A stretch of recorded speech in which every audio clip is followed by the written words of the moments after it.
Hey everyone, this is Bissam from Gaza, continuing with you the coverage for Arabic TV for days under bombing for the day 74 of the continuous bombing. Why I'm saying continuous while there was a truce began in the 24th of November, because it was a temporary humanitarian truce, as it was not a permanent ceasefire, which what we are calling for. And actually at that time, while we are talking, there is another voting for a temporary truce or a humanitarian ceasefire in Gaza, and we are waiting for the results, of course. But whatever the results were, we are calling for a permanent ceasefire. We are calling for back to our homes in the north and every place in Gaza Strip. So what happened today in Gaza was a massacre against Domish family. More than 100 people were killed in Domish family, and this is not the first time to commit a massacre against an entire family. Actually, many families were omitted, were deleted from the registration since the beginning of this aggression or genocide against Gaza. Another massacre was in Jabalia. So today, 60 buildings were destroyed to the ground, were flattered to the ground over the heads of its people in Jabalia. And the civil defense and the ambulance are until now trying to grab the people from under the rubble. So the situation is really hard, it's really severe in Jabalia, unfortunately. So another thing is that the starvation, the hunger is continuous in all places of Gaza Strip. It's added to the collapsing of the health system, adding to the collapsing of the safety in the schools and the shelters, and adding that 300,000 residential buildings were destroyed since the beginning of this aggression. So how are people going to go to their homes? How are they going to live, to work, to do anything after the war if we survived it? Of course, no one knows until now. As I said, a new voting for a ceasefire. We're still waiting for this voting because we don't have any other options. The situation is just getting harder and harder in the north and in the south. Today, another bombings in Rafah in residential buildings, and in Khan Yunis, all over Khan Yunis places. More and more people are asked to evacuate. So we are waiting to know what is happening and what is gonna happen in the upcoming days. Keep following to know more about Gaza.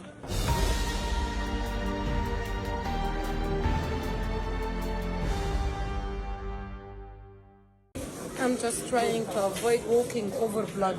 This is how the emergency in the hospitals in Gaza are looking like. Best pray for us.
How are you, everyone?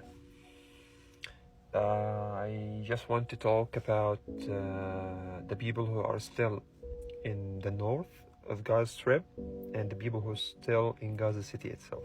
Okay, they are under heavy bombing. They are getting killed. Let's be realistic. As Mu'taz always being realistic, every 5 to 6 minutes there's someone getting killed there. Today in the morning there was a new massacre in Jabalia, what is happening in Jabalia, especially Jabalia refugee camp, it's something no one can imagine. People are getting killed with the lack of media coverage. There's no way for journalists to be there. There's some journalists there, but at the morning today, 2 of them was injured after an Israeli airstrike.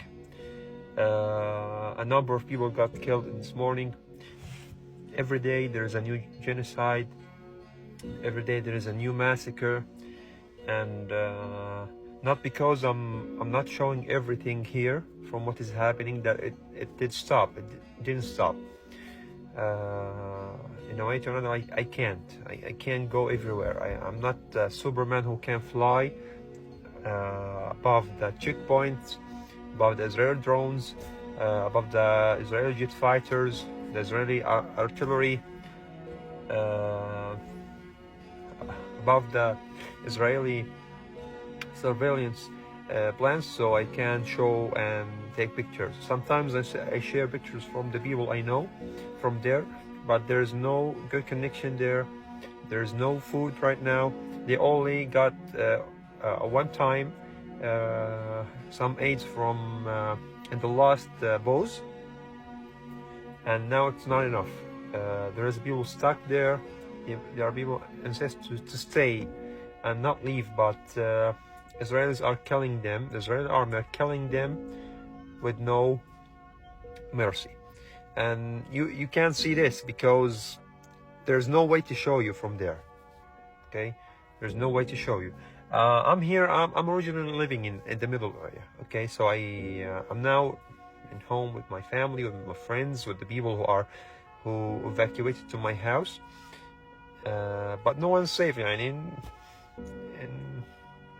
in any time you could hear something about us, about something may happen to us. So no one is safe. But the people who are still in the north, there's some blind spots about them. Yani, I can't also show something from there. I can't. I'm sorry. People sometimes say that I'm a superhero. I'm not superhero. I can't fly to cover to show.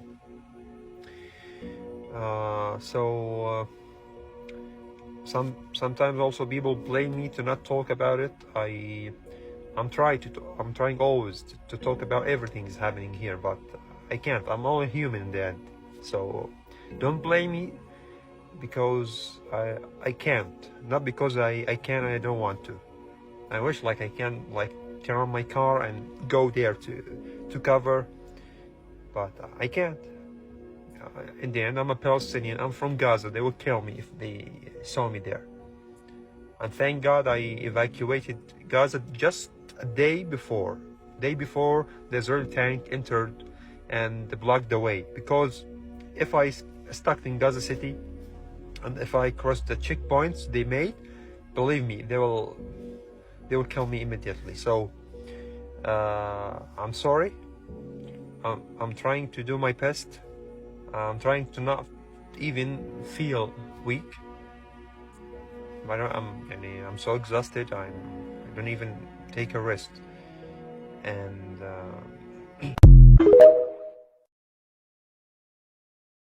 there has been a lot of talks about the aid that enters Gaza Strip, and there has been a lot of talks, people saying they enter, people saying they don't enter. And here's a couple of stuff you guys need to know. First of all, aid do enter Gaza Strip, but the amount of aid is not enough for the huge amount of need for people.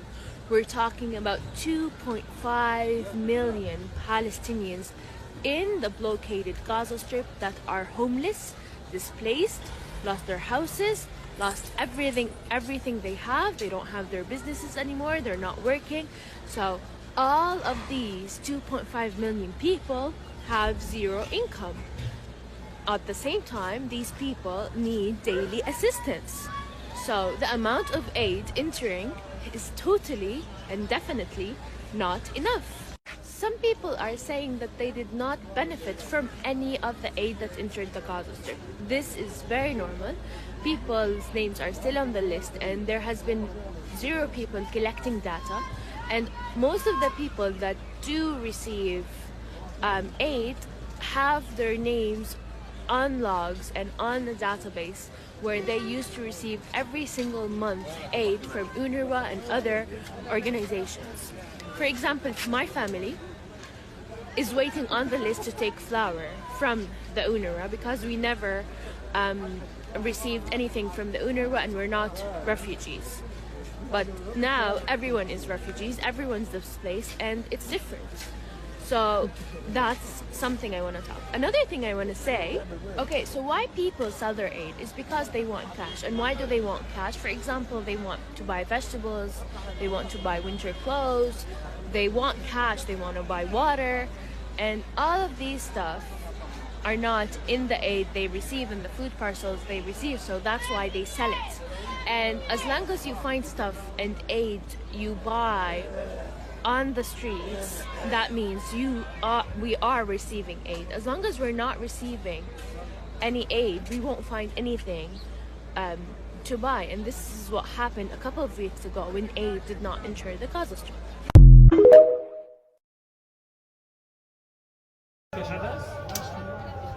Hello, it's December the 19th, 2023, live from Gaza. Do you ever want to know how we make bread here now? This is our bread maker. صورني شباب صورني شباب عمر عمر صورني ناخذ صوره وباقي فيها بعمر اصبر شويه راحت يعني. So it's been a busy day here. Now we're taking a break. ورجينا ابو فرح. عيني عيني. So this is where it starts, and then it gets baked inside. This is good.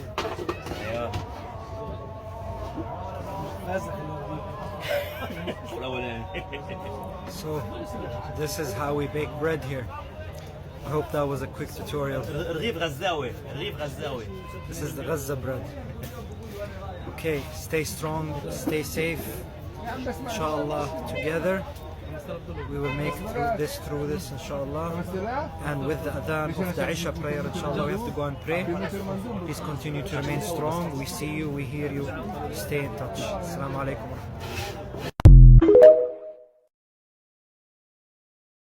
الصحفي الفلسطيني في هذه الحرب دفع ثمنا باهظا جدا جدا جدا من أهله وأقاربه. أكثر من 70 من الصحفيين الفلسطينيين استشهدوا، بعض الأسر استهدفت كما حصل مع أسرتي بطبيعة الحال في المكان الآمن الذي قال عنه جيش الاحتلال الإسرائيلي بأنه آمن. الصحفي الفلسطيني في هذه الحرب وجد نفسه في أتون المعركة مرغما لا راغبا، وبالتالي يعني بات يدفع ثمنا باهظا كما أي مواطن فلسطيني عادي. بات يخشى على نفسه، على حياته، على عمله، ويخشى أيضا على أسرته وأحبابه وأقاربه. أسرتي التي استشهدت أنا لم أكن قد رأيتهم حتى يوم الاستشهاد، منذ أن اندلعت الحرب على قطاع غزة حتى يوم الاستشهاد.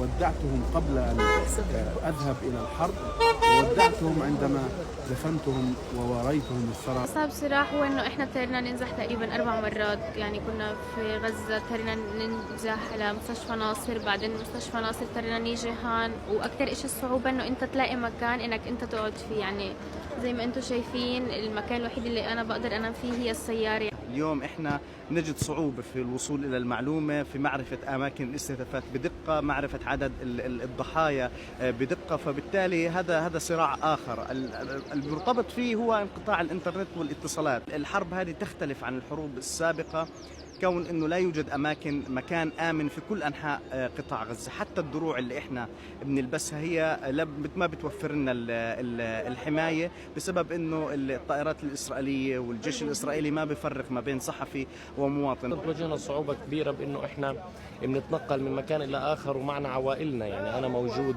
الان في المستشفى الكويتي، معايا عائلتي موجوده بخيمه نازحه، يعني زيها زي باقي الاف العوائل التي نزحت من الشمال القطاع. بالله عليك والله تو اقسم بالله سبقتك، انا من جاي والله انا ما بستحي وما بخجل. انا برجيلي صح. هاي السيدة يا جماعة أصرت إلا إنها تطعميني من خبزاتها برغم من إنه خبزتهم بالعافية. شوفوا كرم السيدة الفلسطينية. كيف وفرتي الطحين؟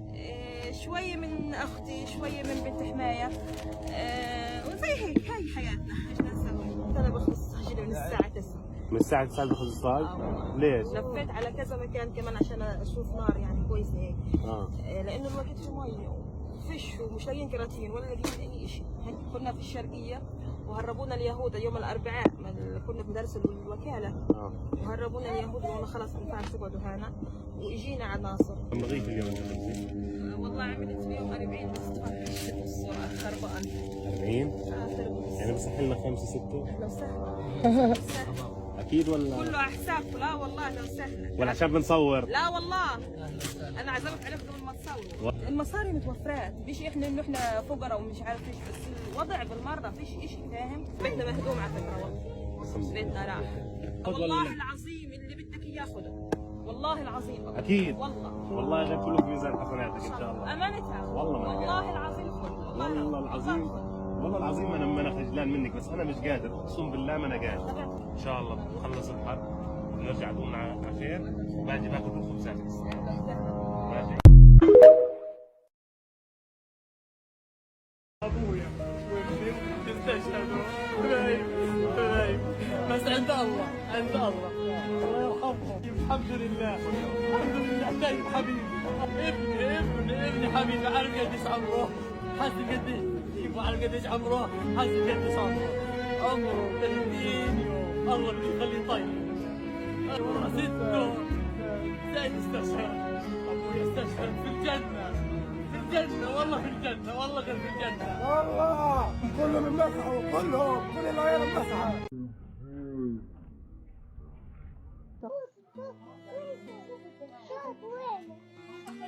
يلا خذ هاي لك هذا كله. يلا فتش يلا فتش فيه كله. وهذا اللي تبرعت بارك الله فيها وكثر الله من امثالها وجزاك. شو هذا؟ يلا خلص. هذا حليك فلوس. ايش كمان؟ ايوه جيب كمان. وايش كمان؟ يلا جيب. حليب. ايش كمان؟ هذا نحل. ايش هذا يا ابني؟ ايش هذا؟ هذا شو احنا لك؟ حليب.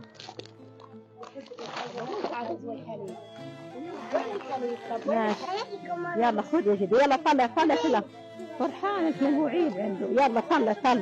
طب احنا هنا 13 نفر والله، نحن مساجين في المدارس، نحب نتعرف علينا الا رب كريم يعني بيجبر خاطرنا من عنده. احيانا اهل الخير بتكرمنا. فاضطريت ان انا اشتري قملي وكرفوت وبردقان وكلمنتينا وليمون عشان اعمل له عصير. عنده كسر في القدم اليمنى، وعنده حروق في القدم اليسرى، وعدة شظايا في الظهر وفي راسه. حروق يعني حروق صعبة جدا، حروق صعبة جدا في الوجه وفي الايديه وفي رجليه من فوق لتحت. لما جبناهم من تحت الأنقاض حروق مش طبيعية وسمار، يعني في مادة سامرة على جسم الأطفال.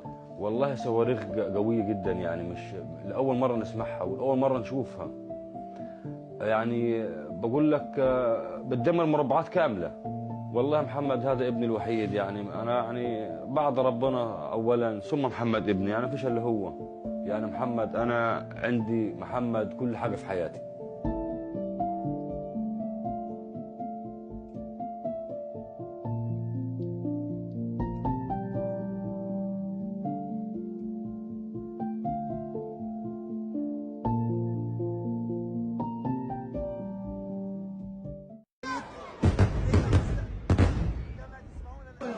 الآن كما تسمعون نتعرض لحزام ناري شديد وقوي في محيط مراكز الإيواء في شمال قطاع غزة. استمر هذا القصف منذ ربع ساعة حتى هذه اللحظة.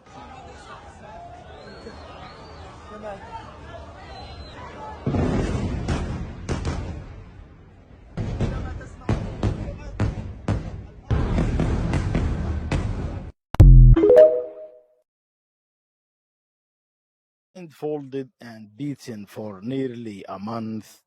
Signs of their detention still clear. These men say Israeli forces did this to them. We were out in the cold. The rain was falling on us, and we only had one blanket. They abused us, spat on us, and disrespected us. They did not respect the elderly or those injured. Mohammed Dawood says he was detained in November as he followed Israeli orders to move south. We came from Beit Lahia in the north and were moving to the south through the safe corridor. They captured us from there. They interrogated us. Are you Hamas? Are you Islamic Jihad? But they couldn't find anything against us. The men say they were released at a crossing in Rafah with no phones or clothes of their own. I was in my house. I told them I was sick. I am an old guy. I am 62 years old. They told me, no, you need to find out for us where is Hamas and where the hostages were. When I told them I did not know, they shot my leg. Afterwards, they amputated my leg. They made me sign a paper saying that my leg was not functioning. I spoke to doctors here in this hospital who told me that the detainees arrived in a poor condition. At least 2 of them are still being treated here. They are all now stuck here in the south, trying to find their families.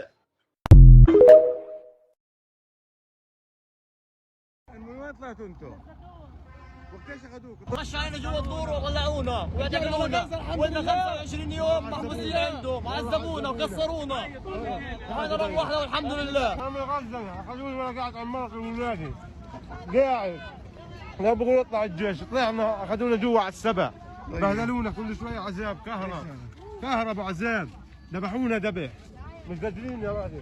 أغلبية الأسرى اللي حاليا طلعوا العذاب اللي شافوه ما حصلش في اي دولة كانوا.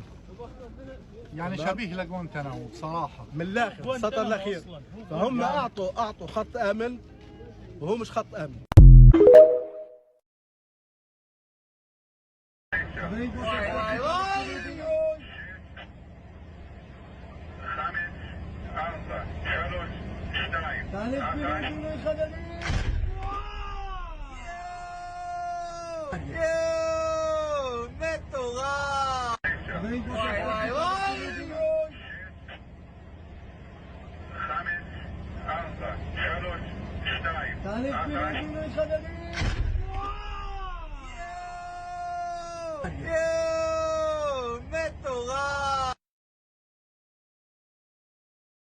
هذا سلام فلم السلام ونظرة تؤلم قلبي في المنام كلام بعد كلام وعين تنزف ماء في فضاء بين فضاء لا مكان له في الوجود لم لا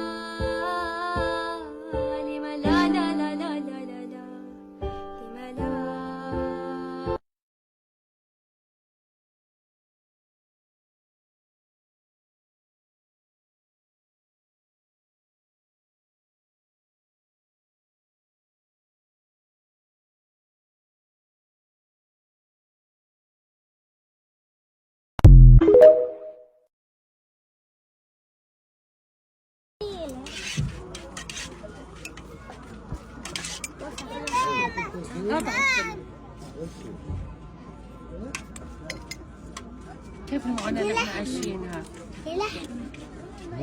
لحمة مش لحمة والله حتى مش عارفة لحمة اسكت منيح الملاقين يلا روح حط لك ايش احط لك هات ايش احط لابنك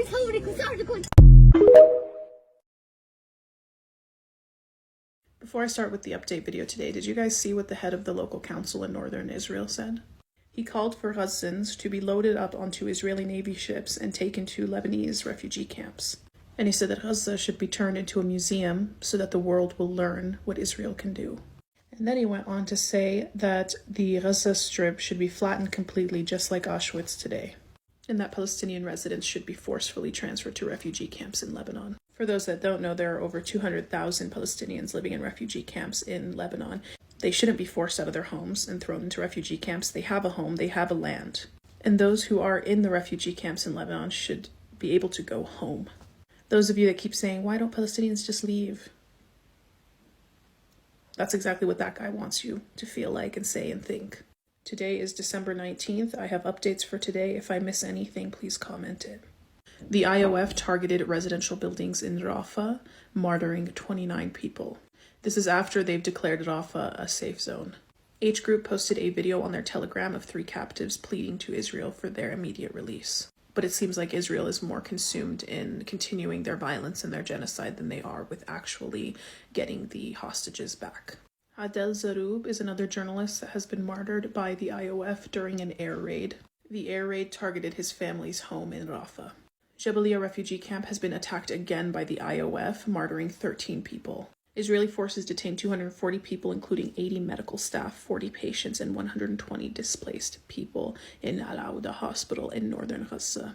UNICEF's spokesperson has said that without sufficient safe water, food, and sanitation that only a humanitarian ceasefire can bring, child deaths due to disease could surpass those killed in bombardments. IOF carried out an intense raid in Nablus overnight. Using stun guns and firing tear gas, they illegally detained 2 Palestinian men, and they blew up a multi-story structure.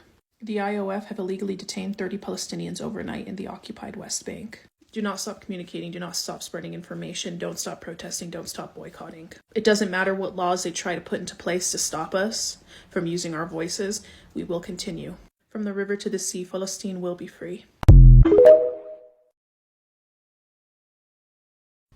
Okay, Tuesday the 19th of December, day 74 and 75 years. Here are the latest updates. Israeli forces have detained hundreds of people in Al-Auda hospital, according to the health ministry. So they provided an update on the situation.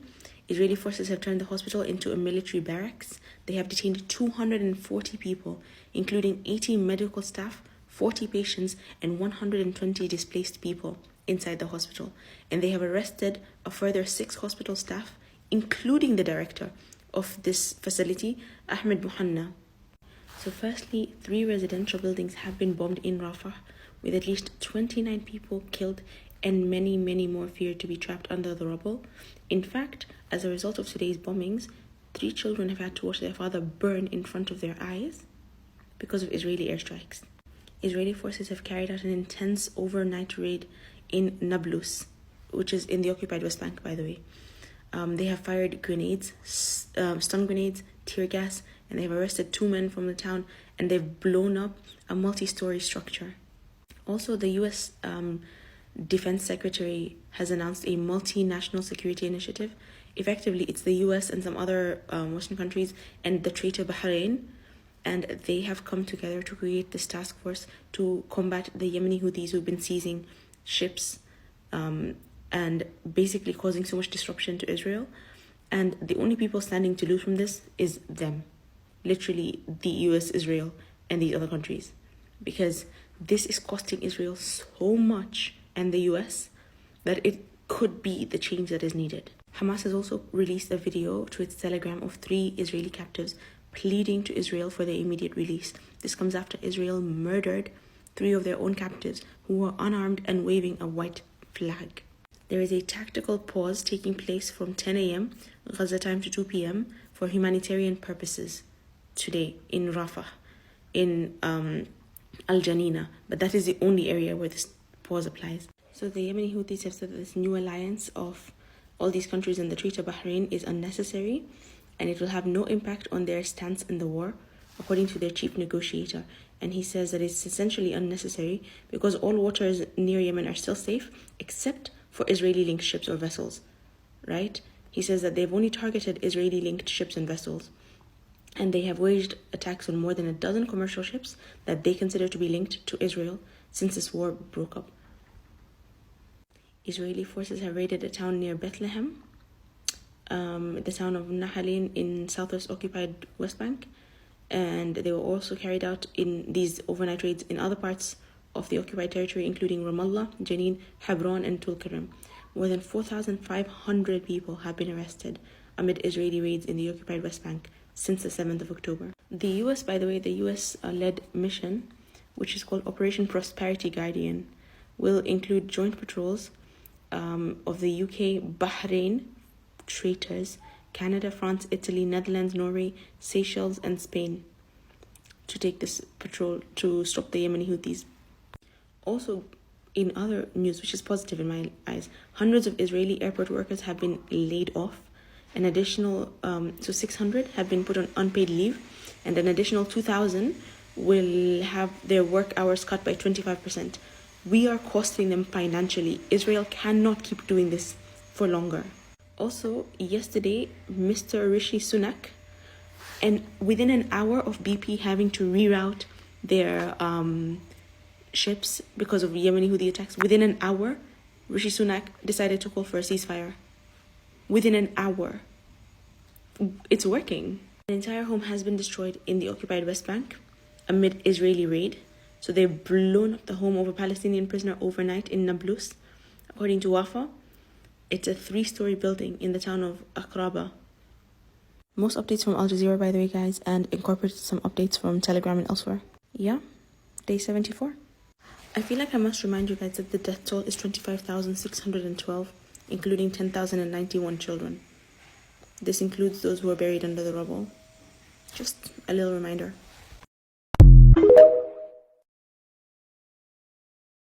How is Tel Aviv getting affected by what is happening in Gaza? How is their economy is losing so much due to the genocide in Gaza?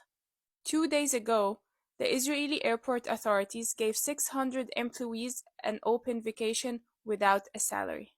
And they also minimized the work duties for another 1,000 employees to 75%. And that is due to the economical crisis in Tel Aviv, resulting from the attacks that are in Gaza and their losses daily. Israel is spending so much money on weapons and other necessities just to support the genocide in Gaza, and that is affecting their economy badly. Tel Aviv now has a lot of protests on the street. People are calling for a ceasefire because they realize that a ceasefire is the only solution to get their hostages back, because the attacks in Gaza for 76 days haven't gained anything for them. No hostages are back. In fact, they are being unalive because the Israeli forces are trying to get them by force. And they realized that the only way they got their hostages back was due to a deal that they made earlier. So the only way things are going to work for them is by a ceasefire and a deal with the H group to exchange hostages. And that is, of course, other than the large number that are fleeing and leaving Israel every day. I'm gonna have to stop because I don't get many likes and I feel like the world hates me. Said you every morning looking at your loser face in the mirror. Pre-signs Israel is losing, part 28. Netanyahu's sidekick, the president of Israel, just announced a ceasefire. Because let's be real, no amount of diapers can prevent the diaper forces from shitting their pants. And how many steps back do you need to take from a rock thrown at you? Apparently they're not the only ones shitting their pants because don't sleep. They're watching our every move. Calling it Operation Prosperity. Yo, how about Operation Posterity? Time for you to think of your next step, Sleepy Joe. Young American voters don't support you anymore. And today, the International Organization of Human Rights officially declared that Israel is committing a genocide. So if you're still supporting them, you know what that means. The United States-backed terrorist organization Israel is attacking the Jabalia refugee camp again. This is what the sky currently looks like. I can't share the pictures of what's currently happening because it's so gruesome. But I think everybody should go look. Go on Twitter and just look up Jabalia and look at the horrific pictures that's coming out of what the Israeli terrorist organization is doing. Netanyahu is just getting rejected left and right. Damn. First, the hostages' family didn't want to meet with him. Now the soldiers that he sent in to die, that got injured, don't want to meet with him. And I'm not praising these soldiers, but if I want to say what I really think about what should have happened to them, TikTok is going to take this video down for bullying and harassment. So I'm just going to say, y'all know what I'm thinking. This spineless weasel is the UK Prime Minister, Rishi. He didn't call for a ceasefire because over 25,000 people have been murdered. He didn't call for a ceasefire because over 50,000 people have been injured. He didn't call for a ceasefire because 1.9 million people were displaced. He didn't call for a ceasefire because over 10,000 children were murdered. He called for a ceasefire because BP, the biggest oil company, said that they're pausing all of their shipments through the Red Sea, which means he's losing money because him and his family signed a $1 billion deal with BP. This spineless piece of shit does not care about people, and he only called for a ceasefire because it's hurting his pockets. Fucking pathetic. How are these people left to be in charge? Why is it that people that are money hungry are left to be in charge of governments? Dude, of fucking course. It's about humanitarian Palestine. Probably like 23rd, 24th, 23rd, 22nd. And then like 26, 27, and we can continue that. But, just a little humanitarian. We feel ready. I think we're about ready. We can get that on the books.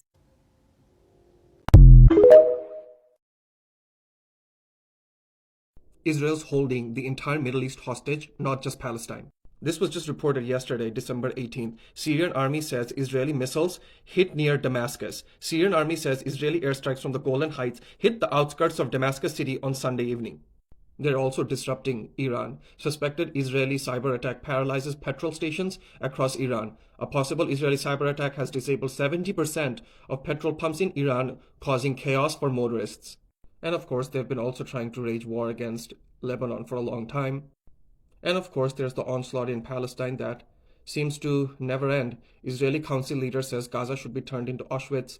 The head of a local leader in Israel said that the Gaza Strip should be emptied and leveled flat, just like, I mean, Palestine is just a hellscape right now. I mean, there's disease, diarrhea, skin rashes, severe hunger, and just, constant drone strikes. I mean, the entire Middle East region hasn't had a break for decades just because of the West and, Israel. But Israel's just a puppet. It's being aided and abetted by the West. Please, how much death and destruction is enough? Haven't you guys taken everything? The people of the global South are absolutely tired of being held hostage by the Western powers.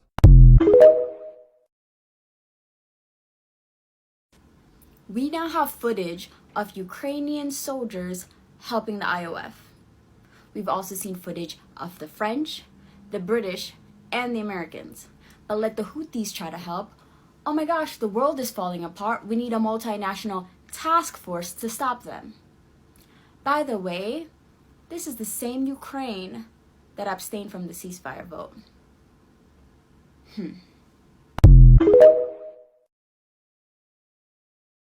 So do y'all remember when the Al Ahli hospital was hit by an airstrike on October 17th and the entire world fell in a debate over who done it? Here's an update from 12 minutes ago from Al Jazeera. Israeli forces attack Al Ahli hospital in Gaza City. Medical sources. Medical sources told Al Jazeera that the hospital, also known as Baptist Hospital, is now out of service.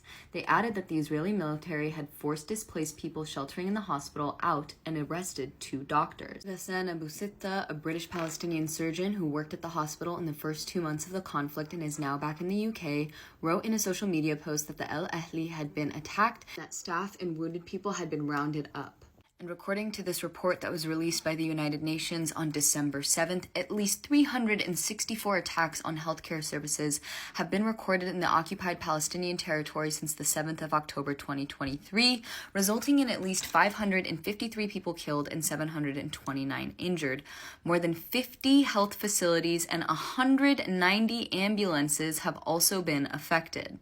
Other healthcare workers have been injured, arrested, and detained, including the general director of Gaza's biggest hospital, El Shifa, who was arrested on the 23rd of November. His whereabouts are unknown.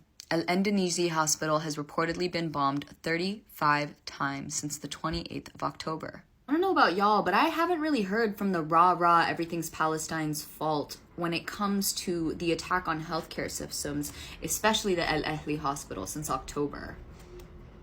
Back to the article from less than 15 minutes ago, Richard Sewell, the dean of St. George College in occupied East Jerusalem, also said that the Israeli military had forced the hospital to close and that most of the hospital staff had been arrested. Quote, just skeleton staff remains to tend to over 100 seriously wounded patients. No running water and no electricity, hardly even shocked now. End quote. Now tell me, why is this still a contested question? And also tell me why those who are pushing out the narrative that Hamas and Palestine definitely dropped this airstrike on the El Ahli in October have now switched their narrative to Hamas using human shields and children as collateral damage. Does any of this add up? Does any of it make sense? Or can we put 1 + 1 = 2 together and realize that this imaginary state has been indiscriminately bombarding and attacking medical systems, which is absolutely a war crime? I'll leave it up to you. 13 days ago, on December 7th, 3 of my friend's cousins were targeted by the Israelis. Ahmed, who was 16 years old, got killed, and 2 of his siblings, Muhammad and Sarah, were severely injured. After 5 days of being stuck in the north of Gaza without any medical care or an ability to take both of the siblings to a hospital, Muhammad also died from his wounds. For the past 13 days, his sister Sarah has been very severely burnt and injured, and she has not been able to get any medical care. They contacted 18 different organizations. I also helped them contact a few organizations, but the issue in the north of Gaza now is that there is no food getting in and there is no medical care. You literally can't go outside to take someone to any hospital. My friend's family is very, very worried that Sarah is going to die as a result of her wounds because she has been left untreated for 13 days, which is literally what happened to her brother Muhammad, who was bleeding for 5 days without treatment, and eventually he died as a result of his wounds. I think by now we're all well aware of not only how much the Israeli government lies, but how easily those lies roll off their tongue. There is a list. Behind me is the deputy mayor of Jerusalem, and she's being asked about the 2 Palestinian Christian women who were shot outside of a church in Gaza. Is it necessary, it is reported, to start shooting, having snipers outside a church? I saw the reports this morning. There are no churches in Gaza. So first she says there are no churches in Gaza. Maybe she just meant that their intention is to make sure there are no churches left in Gaza. There's a Catholic church in there, isn't there? That is. Yeah, unfortunately there are no Christians because they were driven out by Hamas. Apparently she thinks we haven't seen the images, the videos, and we can't fact check. And she realizes the interviewer actually knows what he's talking about. She then says it was Hamas who drove out Palestinian Christians, even though currently there are hundreds taking shelter in a church in Gaza. But when none of her lies work, she says this. Respectfully, there are Christians, because I spoke to an MP yesterday who has family members in the church who are Christians. Well, I don't know what happened. I don't know who was attacked. I didn't see the report. She didn't see the report? I thought at the beginning of the interview she said she did. I saw the reports this morning. There are no churches in Gaza. So in 33 seconds, she couldn't even keep up with her own lies. My recommendation to this council is that it immediately recognize the state of Palestine in a matter of days or weeks and welcome Palestine as a full member of the United Nations, with the capital in East Jerusalem and with sovereign control over the Islamic holy sites. The Council should establish a peacekeeping force drawn heavily from the neighboring Arab countries to help provide security in Palestine. Such an outcome is in the overwhelming will of the international community and the manifest interest of both Israel and Palestine, despite the vociferous objections by hardline rejectionists on both sides of the divide. The Security Council is vested with considerable powers by the UN Charter when it has the resolve of its members. It can introduce peacekeepers and even armies if necessary. It can impose economic sanctions on countries that do not comply with UN Security Council resolutions. It can provide security guarantees to nations. It can make referrals to the International Criminal Court to stop war crimes. In short, the Council is certainly able to enforce its resolutions if it chooses to do so. Were the founders of the movement themselves genocidal is a very good question, and it's one that historians themselves debate. And it's a question that allows you to understand the difference between the right wing and the left wing in Israel today within their politics. So Theodor Herzl, who's considered the founder of the Zionist movement, he says in his public works, he says a lot of good things about how they're going to treat the local population. But in his private diary, he writes, quote, "We shall spirit its penniless population across the frontiers." Meaning from the very beginning, they're thinking about ethnic cleansing, getting them off the land. But does that mean they were planning on using violence to get them off the land? Not necessarily. It does seem like they meant to use economic punishment, economic incentive in order to do so, which they tried. They tried using economic incentive to buy the land, but they were only able to buy around 10% of it. They tried economic punishments to create basically an economy that would exclude the Palestinians, but the Palestinians were not that poor in the beginning of the century, so it wasn't that effective. However, Zaev Jabotinsky, who's considered one of the founders of the movement and also the founder of the ideological strain that becomes the right wing, the Likud party, Menachem Begin, Benjamin Netanyahu, and all the different offshoot right-wing parties that exist today. He says every native population in the world resists colonists as long as it has the slightest hope of being able to rid itself of the danger of being colonized. He also said that, quote, "Zionism is a colonizing venture, and therefore it stands or it falls on its armed forces." By the way, all of the founders refer to Zionism as a colonizing movement. All of them refer to the Palestinians as a native or indigenous population. But Jabotinsky is the one who realizes from the very beginning that violence is going to be necessary, and ultimately he gives birth to this right wing. And so the difference between the left and the left wing is how do we get rid of them? Ehud Barak, who is a left-wing politician, his campaign slogan when he ran for prime minister was "We are here and they are there," meaning segregation, meaning build the wall. The left wing in Israel says build the wall, and the right wing, like Jabotinsky, is looking at more sinister means. I'm sick, but I've risen from my slumber because I saw this posted by the official Israel Twitter, formerly X, whatever, account, and I'll just let that sit for like, just look at it. This is also such a weird choice on Israel's part. It's like, hey, I know that we like accidentally killed some of our hostage, and you as a hostage, we didn't really do our best to keep you safe, but we brought Jerry Seinfeld to meet you, you know, Seinfeld B-movie. I mean, what's the deal with Palestinians, am I right? This is also such a weird way to find out that Jerry Seinfeld does not, in fact, give a fuck about Palestinians. I'm not gonna lie, I have been a fan of Jerry Seinfeld. I love Seinfeld. You know, when I learned about his 17-year-old, that was weird. And I was like, that's weird.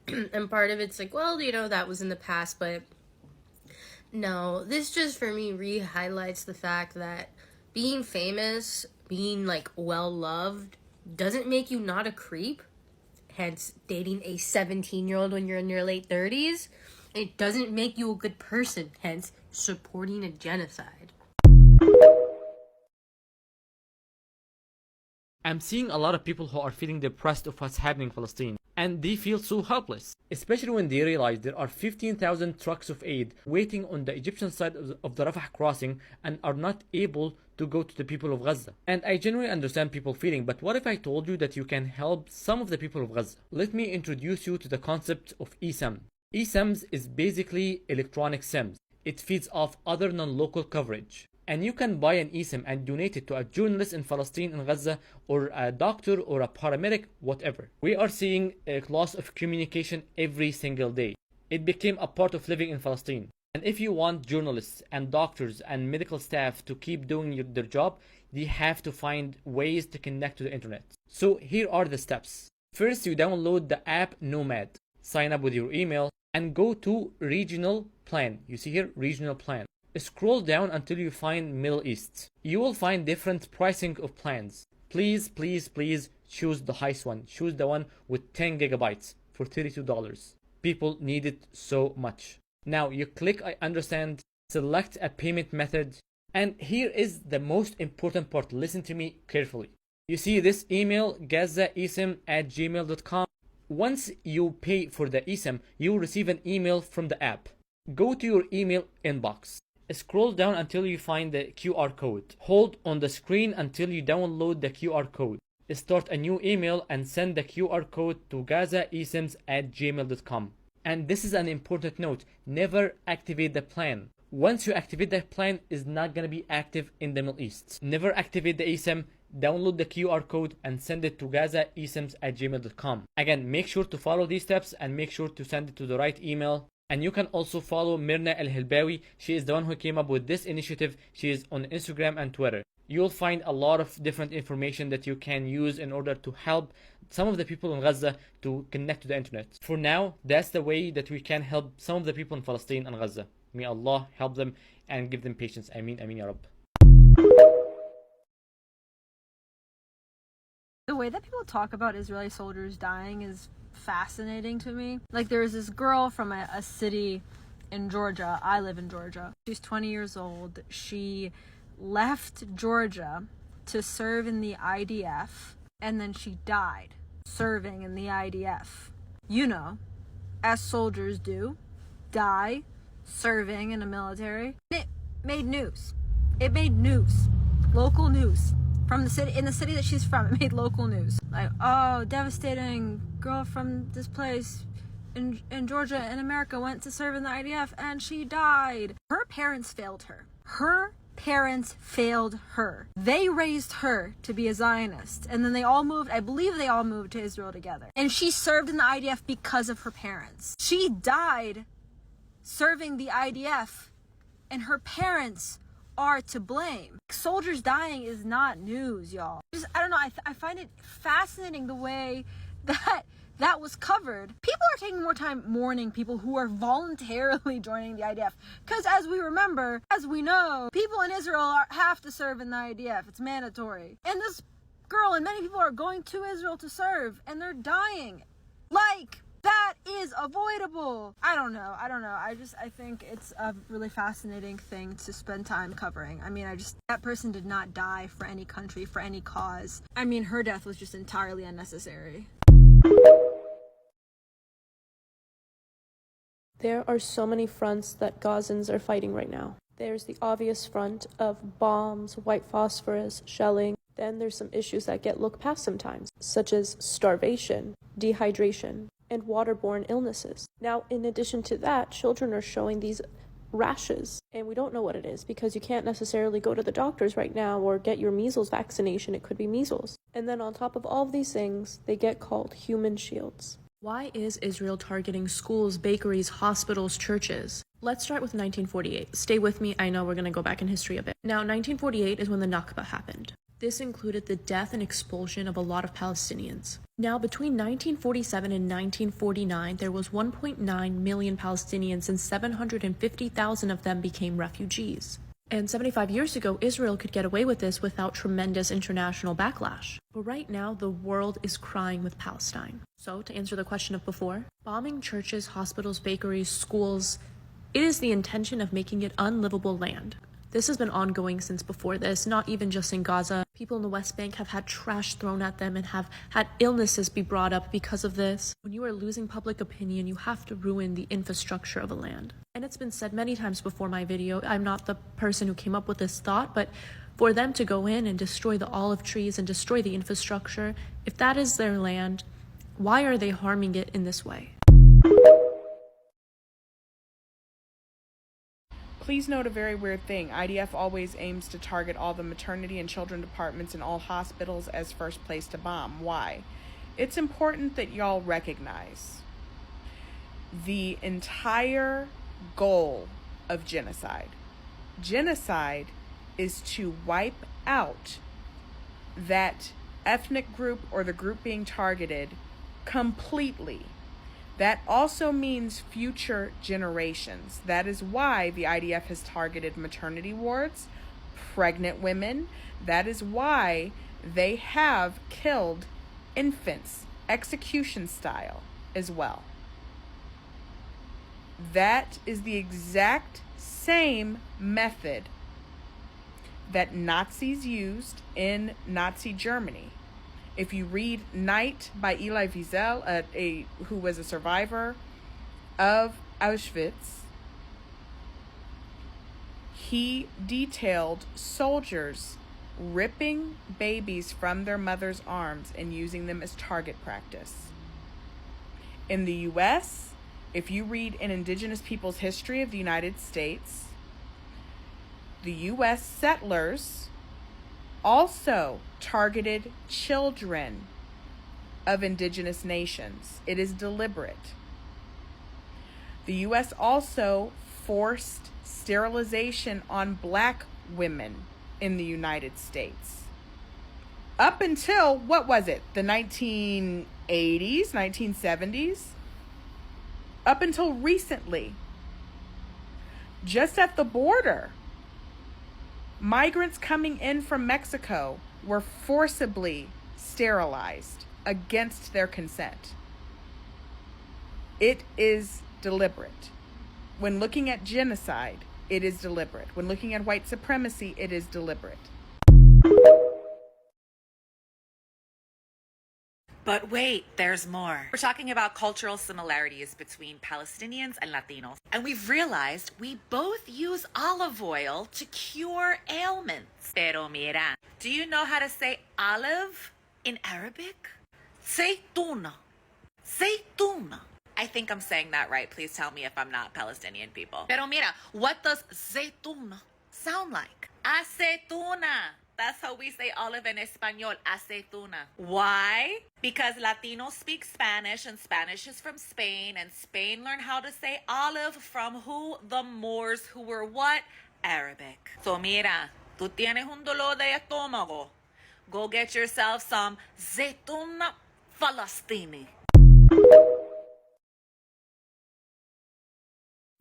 My fellow Americans, your tax dollars are about to be used for yet another war, and this time this can lead to World War III. So the United States of America, UK, France, Italy, Canada, Netherlands, Norway, the usual suspects have united together as a multinational naval force, and they deployed their forces to the Red Sea against the Yemeni Houthis. Now, the Yemeni Houthis have been seizing ships and cargo and disrupting the international route, which has been costing the global economy, mostly the Western economy and Israel's economy. Why are they doing this? Well, they're doing what any good friend would do. They're trying to apply pressure on the international community to stop the genocide that is happening to Palestinians in Gaza. And instead of the international community coming together to end the genocide, they're coming together to start war, causing more instability in this region. And they're using your tax dollars to do so. So instead of your tax dollars going to help the economy, to help you, to help with student loans or infrastructure or medical bill or health insurance, they're going to use this to create more war. At this point, the United States of America and its lawmakers have gone completely rogue, and they are giving us the finger. Well, if seeing Kim Kardashian sip from the holiday cup at Starbucks made you want Starbucks even less, while she simultaneously, of course, stared directly into the paparazzi camera, this might actually make you want it even less. This creator, who goes by the name of Squeeze, of course I'll tag them below, just posted this video, and it is a casting call for a project that Starbucks is doing. Of course, the shoot is happening at the mid-January, and look at this. They want someone that wears a hijab or a head covering. Oh, and it gets more interesting. They want the age range of 7 to 45, man or woman, multiple ethnic appearances. God, I wonder why. And the note at the bottom, looking for anyone who wears a hijab or a head covering. For those of you who think it's not working, it is. Because while Kimmy is parading in the forefront, in the background, they're literally scrambling. This is what corporations like this do. They throw money at the issue instead of changing their stand. Because God forbid we're on the right side of history this time. I bet you this entire project is just going to be this all-inclusive kind of cup of cheer. Let's all go to Starbucks and get our whatever. But it's not working because honestly, it was more hype than quality. Oh, and a quick note, for those of you who genuinely thought the point of my last video was what was in Kim Kardashian's cup. Yeah, I mean, come on, where are the comprehension skills? Come on, let's look past that. And understand what we're actually talking about. So back to my point, whatever they're planning over here, whatever they're casting for, is no longer going to work because people are starting to see past the facade, which is amazing. This is not a war on Hamas. This is a war on children. This is a war on medical facilities. This is a war on medical workers. This is a war on journalism. This is a war on the society in Gaza. This is a war on artists. This is a war on Palestinians. Don't let them make you think otherwise. They've said they want to turn Gaza into a water park, into waterfront beach properties. They want to steal the land to put settlements there. This is about colonization. Keep your eyes on northern Gaza. 15 family members of the RNN family were executed in front of the women and children of their family by the IOF. 15 family members were executed, were shot at by the IOF in front of the children and women of their families. Reminder, just because you stopped posting about Palestine does not mean that they stopped dying. What upsets me is the people that have gone back to posting their day-to-day content when the day-to-day life of a Palestinian right now is being on the brink of death, not knowing if they're going to live the next day or hour, not knowing when their next meal is going to be. They were living in a complete blackout for 3 days, and not a single peep. Nobody even cared. No one even said anything. I feel like the first time a blackout happened, the reaction was completely different, but at this point, less and less people care. But just to be clear, not less Palestinians are dying, more are dying.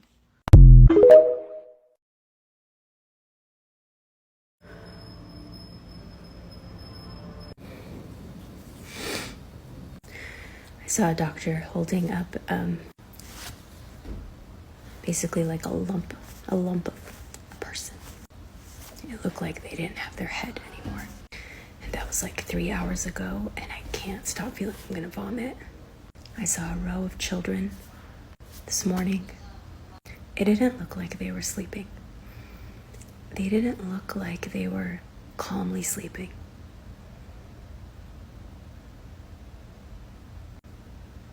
They looked like they were murdered. And I saw a doctor holding up just like a piece of a leg. And I saw a little boy saying that he wants to be buried with his brother. And I can't stop thinking about the leg that I saw yesterday with like a spine sticking out of it.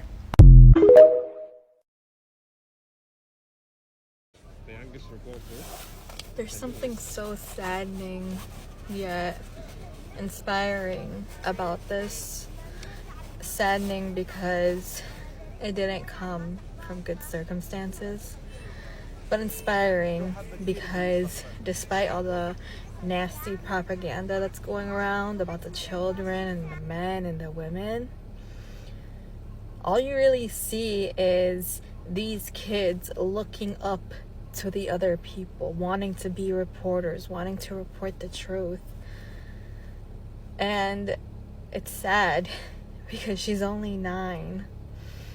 A child should be playing, should be learning. She shouldn't have to be reporting. It's a beautiful thing to see, but it's just unfortunate because it didn't come from good circumstances.